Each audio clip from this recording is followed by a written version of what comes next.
அரசு ஊழியர்கள் போராடி கொண்டிருப்பதை மிகுந்த கவலையோடு, வருத்தத்தோடு, அக்கறையோடு நம்முடைய மாண்பு தங்கமணி அவர்கள் இங்கே குறிப்பிட்டிருக்கிறார்கள். இந்த அக்கறை உங்கள் ஆட்சியில் ஏன் இல்லை?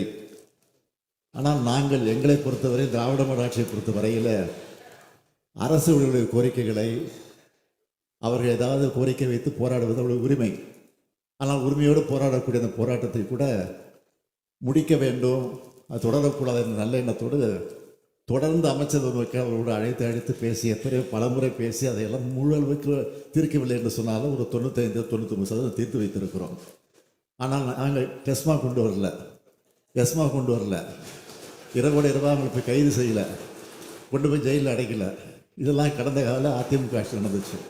எங்கள் ஆட்சி இல்லை. இப்போவும் சொல்கிறேன், நாங்கள் அரசு ஊழியருடைய போராட்டத்தை வேடிக்கை பார்த்து கொண்டு இருக்க மாட்டோம். அது மட்டும் இல்லை, நம்முடைய எதிர்க்கட்சி தலைவராக இருக்கக்கூடியவர் முதலமைச்சராக இருந்தபோது அரசு ஊழியர் எந்தெந்த வகையில் சம்பளம் வாங்கி கொண்டிருக்கிறார் என்பதையெல்லாம் கொச்சைப்படுத்தி பேசியதெல்லாம் இந்த நாடு மறந்து விடுதல் என்பதையும் மாண்பு உறுப்பினர்களுக்கு நான் தெரிவித்துக் கொள்கிறேன். 23 ஆண்டுகால பிரச்சனையை நாங்கள் தீர்த்து வைத்திருக்கிறோம். தீர்த்து வைத்தவுடன் அந்த அரசு ஊழியர் சங்கத்தை சார்ந்து இருக்கக்கூடிய பொறுப்பாளர்கள் எல்லாம் கோட்டையில் இருக்கக்கூடிய முதலமைச்சர் அறைக்கு இதுவரை வரலாற்று இல்லாத அளவிற்கு கோட்டை முதலமைச்சர் அறைக்குள்ளே எனக்கு இனிப்பு ஊட்டியது, நான் அவர்களுக்கு இனிப்பு ஊட்டிய காட்சியெல்லாம் நீங்கள் தொலைக்காட்சியில் பார்த்துருப்பீங்க, பத்திரிகையிலையும் பார்த்துருப்பீங்க. ஆக அவர்கள் மகிழ்ச்சியோடு இருக்கிறார்கள். அந்த மகிழ்ச்சி உங்களுக்கு பிடிக்கல, அதனால தான் எதையும் செய்யலை திருப்பி சொல்லிக்கிட்டு இருக்கீங்க. நீங்கள் செய்யவில்லை என்பதை ஒத்துக்கொள்ளுங்கள் என்பதுதான் நான் வைக்கக்கூடிய கோரிக்கை. மாண்பு பேரவைத் தலைவர்களே, இன்னும் சில பிரச்சனை இருக்கிறது. நம்ம முழுவதும் 100% எல்லாத்தையும் நிறைவேற்றிட்டு சொல்லலை. இன்னும் 1% இருக்குது. சத்துணவு அமைப்பாளர்கள், அதே போல் அங்கன்வாடி அமைப்பாளர்கள், இவர்களெல்லாம் கூட அழைத்து பேசி கொண்டிருக்கிறோம். அவர்களும் போராடி கொண்டிருக்கிறார்கள். பகுதி நேர ஆசிரியர்கள் பக்கத்திலே போராடி கொண்டிருக்கிறார்கள். போராட்டங்கள் பல இடங்கள் நடந்து கொண்டு இருக்குது.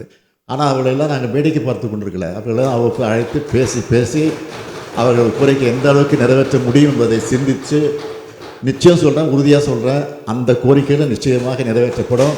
அதில் எந்த கவலையும் பட வேண்டாம். அடுத்த ஆட்சி திராவிட மாடல் ஆட்சி தான் என்பதை உறுதி. மாண்புமிகு பேரவைத் தலைவர்களே, நம்முடைய மாண்புமிகு உறுப்பினர் தங்கமணி அவர்கள் கலைஞர் கனவு இல்ல திட்டத்தை பற்றி ஒரு பிரச்சனையை எழுப்பியிருக்கிறார். இல்லை, அது கவர்னர் உரையில் இல்லை என்று குறிப்பிட்டிருக்கிறார். அதில் இருக்கிறது, நல்லா தெளிவாக பாருங்கள். 22ஆம் பக்கத்தில் 31வது பத்தியில் கடைசி 3வது லைனை பாருங்கள். இதுவரை கலைஞர் கனவு இல்ல திட்டத்தின் மூலமாக எதிர்வரும் 6 ஆண்டுகளில் 8 லட்சம் கான்கிரீட் வீடுகள் கட்டப்படும் என அறிவிக்கப்பட்டு இதுவரை 1 லட்சம் வீடுகள் கட்டி முடிக்கப்பட்டுள்ளன. மேலும் 1 லட்சம் வீடுகளின் கட்டுமான பணிகள் நடைபெற்று வருகின்றன. தெளிவாக இருக்குது. அதுதான் அமைச்சர் சொன்னார். கிட்டத்தட்ட 70,000 வீடு கட்டி முடிச்சாச்சு, இந்த மிச்சம் இருக்குது, கட்டிக்கிட்டு இருக்கிறோம்னு சொன்னார்.